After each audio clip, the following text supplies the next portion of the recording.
देखो, जब साइट बड़ा होता है, एक दिन में कंक्रीटिंग जब पॉसिबल नहीं होगा, ठीक है, एक दिन में काम करना पॉसिबल नहीं हो कंक्रीटिंग, तो उसमें कुछ देर के लिए कुछ एक दिन का आधा काम करना होता है, या फिर पूरा कंक्रीटिंग 2 दिन 3 दिन में करना होता है। तो उस केस में हमको कंक्रीटिंग का काम स्टॉप करना पड़ता है, ठीक है। तो स्टॉप करेंगे कैसे?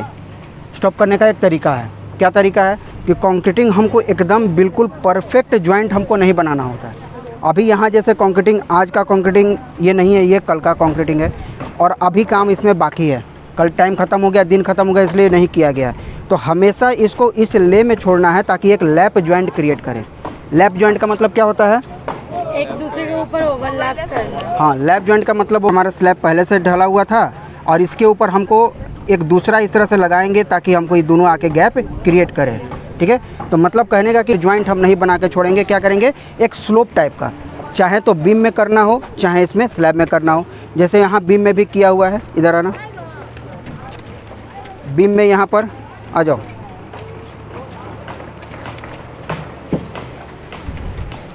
बीम में भी कंक्रीटिंग हुआ है।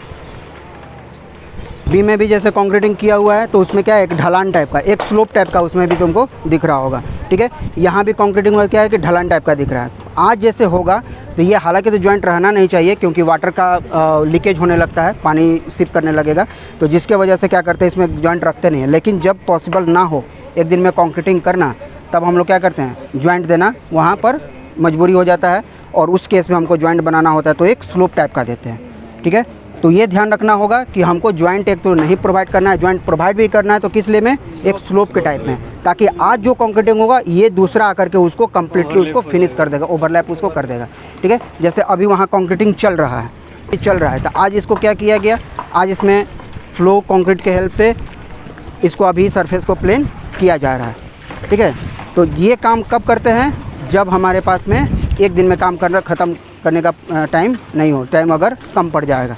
दूसरा थिंग, अगर मान लीजिए कंक्रीटिंग काम उसमें बंद कर देंगे, अगर कंक्रीटिंग करते समय आधा घंटा अगर बीत चुका है, अगर कंक्रीटिंग हो रहा है और आधा घंटा बीत चुका है, समय 30 मिनट बीत चुका है, मतलब इनिशियल सेटिंग टाइम वो अचीव कर चुका है, तो वहाँ पर उसमें जमने वाली प्रोबेबिलिटी आ जाएगी, ठीक है। तो वो उतना ज़्यादा प्रॉब्लम नहीं होगा। लेकिन अभी स्टार्ट ही किए और बारिश आ गया, तब तो अच्छी बात है, ज़्यादा आपका कंक्रीट बेकार नहीं होगा, और जो हो चुका उसमें तरपाल वगैरह ढक देंगे और कंक्रीट को वहाँ पर बंद कर देंगे। तो आधा घंटा एटलीस्ट आपके टाइम पास अगर टाइम है तो ज़्यादा आपका प्रॉब्लम नहीं होगा, वो ज़्यादा आपका फेल नहीं होगा।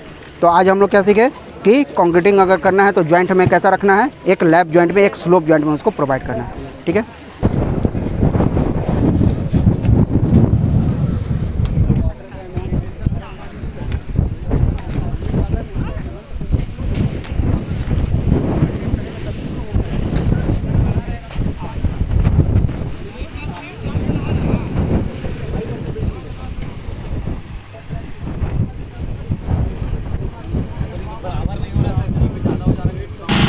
वाइब्रेटर मशीन है ये, इससे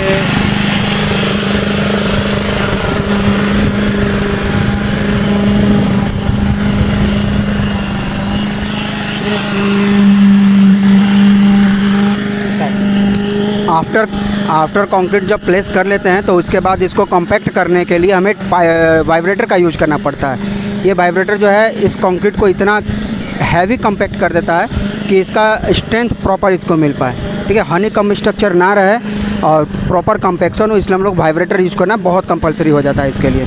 और ख़ास करके उस केस में जब आप स्लैब का कास्टिंग कर रहे हो, कॉलम का कर रहे हो और बीम का कर रहे हो, तो उस केस में बहुत ज़्यादा कंपलसरी होता है वाइब्रेट का। जिस तरह से देख सकते हैं वाइब्रेट का किस तरह से यूज किया जा रहा है।